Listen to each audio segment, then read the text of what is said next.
Olá, bom dia para você que nos acompanha. Seja muito bem-vindo a essa edição. Estamos ao vivo. Agora são 10 horas da manhã, pelo horário de Brasília. Vamos juntos acompanhar os principais destaques do Brasil e do mundo desta quinta-feira. E olha, damos início a essa edição falando de economia. A balança comercial brasileira registrou um saldo positivo de 2 bilhões e 837 milhões de dólares em fevereiro. A agropecuária caiu e a indústria subiu. Mais do que o que ajudou o resultado foi a extração de petróleo e de minérios. Segundo os dados do Ministério do Desenvolvimento, nos 2 primeiros meses do ano, o país vendeu quase 4 bilhões e meio de dólares a mais do que comprou do exterior. Agora mudamos de assunto, falamos da tragédia em São Sebastião, em São Paulo. Olha, a Defesa Civil emitiu um novo alerta para chuva forte na região nesta quinta-feira. Em caso de emergência, a orientação é que o morador entre em contato com a Defesa Civil pelo telefone 199. A Defesa Civil emitiu um alerta de chuva forte para São Sebastião, colocando o município em estado de atenção. A previsão é que a cidade enfrente tempestades volumosas, com um acumulado de chuva de mais de 50 milímetros. São esperadas pancadas de chuva acompanhadas por descargas elétricas, fortes rajadas de vento e granizo em algumas regiões do estado de São Paulo. Com isso, a Defesa Civil recomenda que as pessoas que estão em áreas mais vulneráveis tenham atenção, pois há risco de deslizamentos, desabamentos, alagamentos, enchentes e outras ocorrências relacionadas às chuvas. A orientação é que pessoas que residem nesses locais deixem suas residências e procurem abrigo em residências de familiares ou abrigos disponibilizados pela Prefeitura. Em caso de emergência, devem entrar em contato com a Defesa Civil pelo telefone 199. A cidade de São Sebastião está em estado de calamidade pública desde a madrugada de domingo do dia 19 de fevereiro, quando a cidade foi atingida por uma tempestade de mais de 600 milímetros e provocou a morte de ao menos 64 pessoas na costa sul, que foram vítimas dos deslizamentos de encostas, enchentes e desabamentos de residências. Muito triste, né, gente? Vamos ficar na torcida para que tudo seja resolvido. E olha, agora vamos falar da previsão do tempo para esta quinta-feira. O calor e os temporais de verão estão sobre o país. A chuva diminuiu e os riscos de deslizamentos caem no litoral de São Paulo. Inclusive, na região sudeste, as chuvas terão uma intensidade menor. No entanto, pelo menos 118 cidades de Minas Gerais estão em alerta para chuvas fortes. Essas regiões podem registrar chuvas de 60 milímetros por hora e também vendavais. Os temporais que saíram de São Paulo se dirigem para o centro-oeste e o sul, trazendo chuvas para o Rio Grande do Sul, que é o estado que vive estiagem em diversos municípios. Agora vamos conferir como fica o tempo em algumas cidades do país.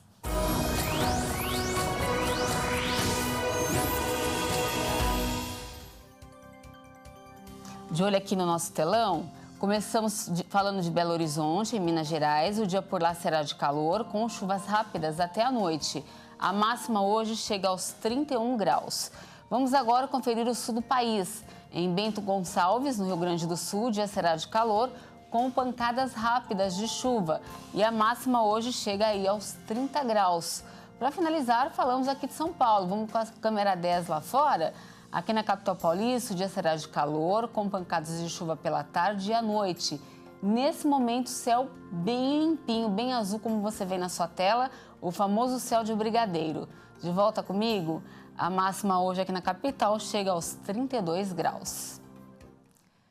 No destaque internacional, o primeiro-ministro da Grécia diz que a colisão entre 2 trens na região de Larissa, no centro do país, foi uma falha humana trágica. Já o ministro dos Transportes e Infraestrutura do país anunciou a sua renúncia. Ele disse que se sente responsabilizado pela tragédia e que esse era um ato mínimo em respeito aos familiares das vítimas. 38 pessoas morreram com a colisão e cerca de 60 estão hospitalizadas.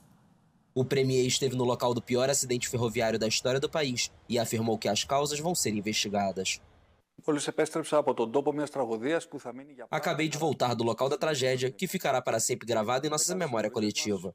Dezenas de nossos concidadãos, a maioria deles jovens, perderam a vida em um acidente horrível sem precedentes em nosso país. Agradeço do fundo do meu coração aos homens e mulheres do Estado que se mobilizaram desde o primeiro momento. O trem de passageiros, que fazia o trajeto Atenas-Tessalônica, tinha mais de 350 pessoas a bordo e se chocou contra um comboio de carga por volta da meia-noite. Devido à violência do acidente, as locomotivas e vagões dianteiros foram pulverizados e os 2 maquinistas morreram instantaneamente.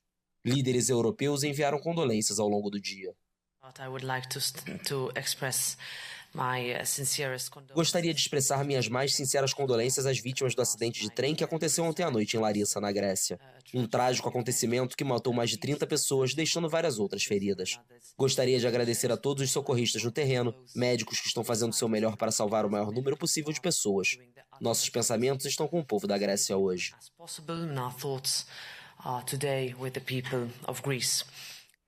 O governo grego disse que os trens estavam viajando na mesma pista por uma razão ainda desconhecida.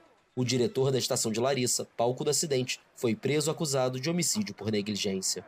Mas sindicalistas ferroviários sugeriram que o chefe da estação seria um bode expiatório, uma vez que as falhas de segurança da ferrovia são conhecidas há anos. Que tragédia. E olha, uma última informação. O foguete da SpaceX, que teve o lançamento adiado na última segunda-feira por problemas técnicos, enfim decolou nesta quinta-feira rumo à Estação Espacial Internacional. Vamos conferir. A decolagem aconteceu pouco depois da meia-noite no horário local do Centro Espacial Kennedy, na Flórida. O lançamento anterior tinha sido cancelado por um problema nos sistemas em solo. A Agência Espacial dos Estados Unidos explicou que a falha afetava o fornecimento do líquido usado para ativar os motores e que tinha sido provocado por um filtro obstruído, que foi substituído. A cápsula Dragon deve ser acoplada à Estação Espacial Internacional na madrugada de sexta, depois de uma viagem de pouco mais de 24 horas, e a equipe deve permanecer na estação por 6 meses.